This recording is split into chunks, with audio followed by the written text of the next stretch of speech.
आज हम एक बहुत ही दिलचस्प और कह सकते हैं कि एक हैरान कर देने वाले कनेक्शन की बात करने वाले हैं। ये कनेक्शन है आर्टिफिशियल इंटेलिजेंस और न्यूक्लियर पावर के बीच। और इस पूरी कहानी के सेंटर में है भारत की सबसे बड़ी कंपनियों में से एक अदानी ग्रुप। तो चलिए एकदम बेसिक सवाल से शुरू करते हैं। ये जो एआई सिस्टम्स हैं जो हमारी दुनिया को इतनी तेजी से बदल रहे हैं, इन्हें चलाने के लिए इतनी सारी एनर्जी, इतनी सारी बिजली आखिर आती कहां से है? इसका जवाब इतना आसान नहीं है, क्योंकि सच तो यह है कि इसके लिए बेहिसाब बिजली चाहिए। और यहीं पे कहानी में एक मजेदार ट्विस्ट आता है। जब ज्यादातर लोग एआई की पावर की जरूरतों के बारे में सोचते हैं तो न्यूक्लियर एनर्जी शायद उनके दिमाग में आने वाली आखिरी चीज होगी। लेकिन अदानी ग्रुप ठीक इसी चौंकाने वाले सोल्यूशन पर काम कर रहा है। तो आज के सफर में हम क्या क्या देखने वाले हैं? सबसे पहले समझेंगे एआई की ये न बुझने वाली ऊर्जा की प्यास। फिर देखेंगे कि अदानी का न्यूक्लियर जवाब क्या है। इसके बाद भारत में चल रही डेटा सेंटर की गोल्ड रश पर नजर डालेंगे और फिर समझेंगे कि ये मॉड्यूलर रिएक्टर की रणनीति आखिर है क्या। साथ ही देखेंगे कि भारत कैसे परमाणु ऊर्जा की तरफ मोड़ रहा है और आखिर में सवाल उठाएंगे कि इस तरक्की की कीमत क्या है। चलिए शुरू करते हैं। तो हमारा पहला पड़ाव एआई की ऊर्जा की भूख। देखिए, जैसे जैसे डेटा सेंटर्स और एआई का जाल फैल रहा है, बिजली की मांग में एक ऐसा उछाल आ रहा है जो पहले कभी नहीं देखा गया। ये कोई छोटी मोटी बढ़त नहीं है, ये एक पूरी डिजिटल क्रांति है जिसे चलाने के लिए बहुत बहुत ज्यादा एनर्जी चाहिए। अब बात करते हैं इस कहानी के मेन प्लेयर की।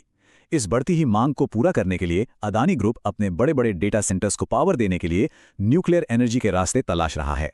ये एक बहुत ही दांधे कदम है जो भारत के एनर्जी और टेक्नोलॉजी दोनों के भविष्य को पूरी तरह से बदल सकता है। और अदानी का प्लान कोई छोटा मोटा नहीं है, इसका स्केल वाकई बहुत बड़ा है। हम यहाँ कुछ डेटा सेंटर्स की बात नहीं कर रहे हैं, हम बात कर रहे हैं 1 गीगावाट से भी ज्यादा की कैपेसिटी की। विजाख, नवी मुंबई, नोएडा, हैदराबाद, इन बड़े शहरों में नए कैंपस बनाने की तैयारी है। और तो और गूगल के साथ मिलकर $5 अरब का एक बड़ा निवेश भी प्लान में है। इससे पता चलता है कि कंपनी इसे लेकर कितनी सीरियस। तो सवाल यह है कि अचानक इस न्यूक्लियर प्लान की जरूरत ही क्यों पड़ी? जवाब है, भारत के डेटा सेंटर बाजार में आया जबरदस्त बूम। ये बिल्कुल एक गोल्ड रश जैसा है, बस फर्क इतना है कि यहां नया सोना है डेटा और उसे प्रोसेस करने के लिए चाहिए पावर। जरा इस चार्ट पर नजर डालिए। ये साफ साफ दिखाता है कि भारत की मौजूदा लाइव डेटा सेंटर कैपेसिटी है सिर्फ 1.2 गीगावाट, लेकिन पाइपलाइन में कितने प्रोजेक्ट्स हैं? 7.7 गीगावाट।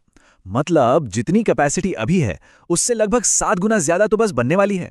ये गैप बहुत बड़ा है और ये साफ करता है कि एनर्जी के नए सोर्सेज की कितनी ज्यादा और कितनी जल्दी जरूरत है। और ये बात सिर्फ आंकड़े नहीं कह रहे हैं, अदानी डिजिटल लैब्स के डायरेक्टर जीत अदानी खुद ये कह रहे हैं। उनका ये बयान इस सच्चाई को और मजबूत करता है। उनकी बात से ये बिल्कुल साफ है कि डिमांड उम्मीद से कहीं ज्यादा तेजी से बढ़ रही है और हो सकता है कि हमारे पारंपरिक ऊर्जा के स्रोत इसके लिए काफी ना हों। ठीक है, तो अदानी का असली प्लान है क्या? वो इसे हकीकत में कैसे बदलेंगे? चलिए अब उस टेक्नोलॉजी और पार्टनरशिप मॉडल को समझते हैं जिसे अदानी इस्तेमाल करने का इरादा रखता है। इस पूरे प्लान के दिल में है स्मॉल मॉड्यूलर रिएक्टर्स, यानी कि एसएमआरस। अब ये क्या हैं? आप इन्हें पारंपरिक बड़े न्यूक्लियर रिएक्टर्स का छोटा, ज्यादा मॉडर्न और फैक्ट्री में बनने वाला वर्जन समझ सकते हैं। इनकी कैपेसिटी कम होती है, जो इन्हें डेटा सेंटर्स जैसी खास जरूरतों के लिए ज्यादा फ्लेक्सिबल और सटीक बनाती है। और अब जरा ठोस आंकड़े देखिए। अदानी का शुरुआती प्लान उत्तर प्रदेश में 8 200 मेगावाट के एसएमआरस बनाने का है, यानी कुल मिलाकर 1600 मेगावाट बिजली। ये एक बहुत बड़ा प्रोजेक्ट है और ये दिखाता है कि ये सिर्फ एक आइडिया नहीं बल्कि एक ठोस योजना है। लेकिन ये प्रोजेक्ट अकेले अदानी का नहीं है, ये एक पब्लिक प्राइवेट पार्टनरशिप है। मतलब इस मॉडल में अदानी ग्रुप पैसा लगाएगा और प्लांट बनाएगा, वहीं भारत की टॉप न्यूक्लियर संस्थाएं भाभा एटॉमिक रिसर्च सेंटर इसका डिजाइन तैयार करेगा और न्यूक्लियर पावर कॉर्पोरेशन इसे ऑपरेट करेगा, यानी वो अपनी एक्सपर्टाइज देंगे। चलिए अब इस पूरी तस्वीर को और बड़े कैनवस पर देखते हैं। अदानी का ये जो प्लान है, ये कोई अकेली घटना नहीं है, ये भारत की राष्ट्रीय ऊर्जा नीति में हो रहे एक बहुत बड़े बदलाव का हिस्सा है। ऐसा लगता है कि देश परमाणु ऊर्जा की तरफ एक बहुत अहम मोड़ ले रहा है। और इस मोड़ का सबसे बड़ा सबूत ये है कि हाल ही में भारत की संसद ने एक बहुत बड़ा कानून पास किया है।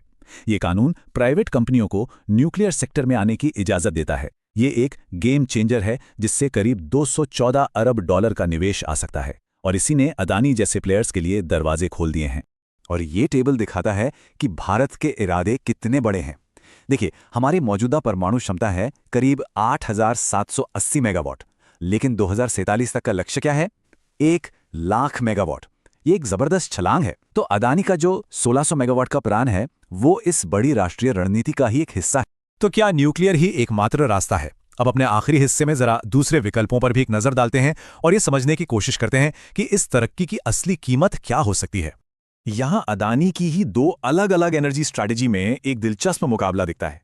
एक तरफ है रिन्यूएबल एनर्जी, सोलार और विंड, जो अदानी ग्रीन एनर्जी के जरिए तेजी से लगाई जा सकती है। और दूसरी तरफ है न्यूक्लियर एसएमआरस, जो डेटा सेंटर्स को चौबीसों घंटे बिना रुके स्थिर बिजली दे सकते हैं, लेकिन इन्हें बनाने में 5 से 6 साल का लंबा वक्त लगता है। दोनों के अपने फायदे हैं और अपनी चुनौती। और ये सब हमें इस आखिरी और सबसे बड़े सवाल पर लाकर खड़ा करता है। जैसे जैसे हम एआई और डेटा पर और ज्यादा निर्भर होते जा रहे हैं, हमें ऊर्जा को लेकर मुश्किल फैसले लेने होंगे। तो क्या तकनीकी तरक्की की रफ्तार बनाए रखने के लिए परमाणु ऊर्जा वो जरूरी ईंधन है जिसकी कीमत हमें चुकानी पड़ेगी? ये एक ऐसा सवाल है जिस पर हम सबको सोचना होगा।